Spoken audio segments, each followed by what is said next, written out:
Bonneville in the country. This has been a museum piece on display in the museum, and the previous owner's living room for 40 years. It has 265 miles on it, and it's 100% bone stock original. This is the T140D. This is a very special model. It's a limited production piece that Triumph made for 1 year. The D actually stands for Daytona, because that's when this bike was conceived, was at Daytona during Bike Week, when the spirit runs free and your only concern is what's the coolest bike we can build. So it was conceived in Daytona. This Bonneville Special is a very unique piece. It comes with Lester mags right from the factory, and the US model, which this one is, came with a special 2-into-1 collector, which is a racing inspired exhaust system. It came in only one color, black and gold, and it is absolutely stunning. 100% original.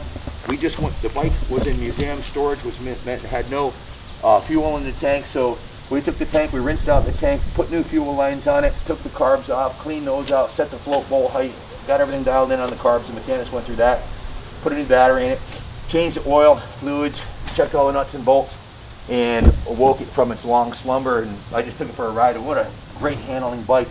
I have a long history with Triumph, back to my childhood.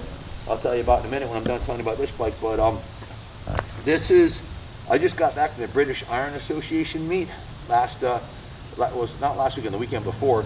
This bike would have taken first place in its class based on the virtue. It is 100% bone stock. I am a ambassador for the Antique Motorcycle Club of America, the Eastern Connecticut ambassador. I'm also a judge. I judge shows, and as far as originality goes, this is about as good as I've seen from this era.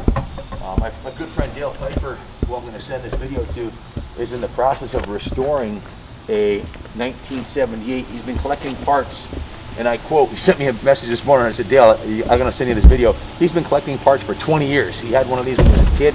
He's had it for 40 years. He's in the process of restoring it, and it's no easy task. And restoring one of these takes a lot of time and a lot of money, both hours, labor, and chasing down the parts. And they're never as nice as they originally were. And if you're a true collector, you know the original paint is what people are looking for on these bikes. This is an original paint model. Junior, is there anything you'd like to add about this bike that I haven't covered already? I think the pictures kind of tell the story too. It's been several years since we've had a Bonneville Special through the shop. We can look at examples from Ecom, a brand new one that sold for $12,500 plus the buyer's premium at auction recently, and also another low mileage example that sold for $9,500. How many miles plus on the one that sold for $9,500? I'd have to check, but it was low, not as low as so the as brand new one had 0 miles. It sold for $12,500. That's right. So I would estimate the value of this bike somewhere between $10,000 and $12,500, which I think is a bargain, especially if you look at what my buddy Dale's going through, trying to resurrect one from a rusted, well-used Hulk to turn it into one of these. It's a lot of work, and this one is original. This is a museum quality piece, and it's going right back in the museum on display.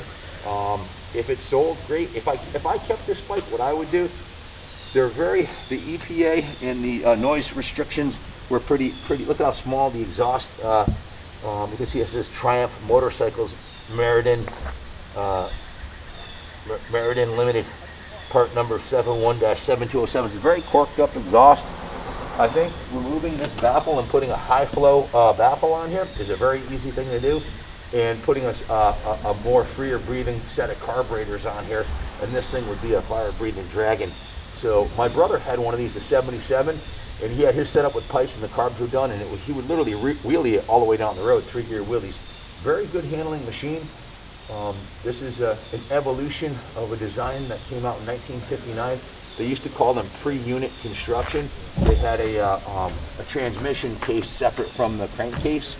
This one's unit construction. You see it's all one piece, which means the transmission is inside the case. The bike's capable of well over 120 miles per hour. The 5-speed gearbox is a left-hand shift. They originally started out as a right-hand shift. This is one of the last of the evolution.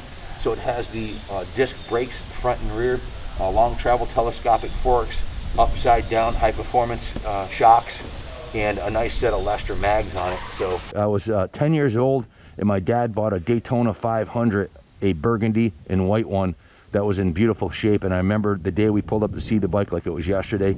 And my brother got that bike when he was 16 as a hand-me-down, and when he was 17, he bought a 750 Bonneville in 1977, the year before this one. I remember his bike like it was yesterday. When I was on the back of his bike, he would ride wheelies with me on the back of it. Very fast machine, very capable bike. They handle like a dream. I got the Daytona as a hand-me-down, so at 15 years old, I actually got arrested, unfortunately, driving without a license, no sunglasses. I had shorts on and sneakers. That's it, no shirt. And I got caught at a construction zone because I got pulled over for no sunglasses. They asked me for my license, and I said I don't have one. I had to go to JV court with my dad.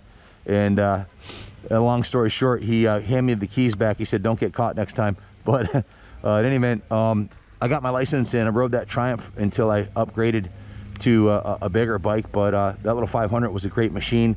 And I've ridden my brother's Bonneville, and we've had a bunch of Bonnevilles come through, but nothing quite this fine. This is absolutely, it matches our company museum colors, black and gold. So I would love to keep it. Like I said, if I was going to keep this and ride it, I would, and it's a shame to do it because it's 100% bone stock, but I put some nice sticky tires on it, open up the exhaust and the intake so it runs freer breathing, and maybe put some Olean shocks on it and some cafe bars and a cafe fairing and send it. This would be an awesome, awesome piece. As long as you kept all the stock parts and you didn't damage it, it wouldn't reduce the value. Right now, it's in its highest state, which is the 100% original. So good luck bidding on it.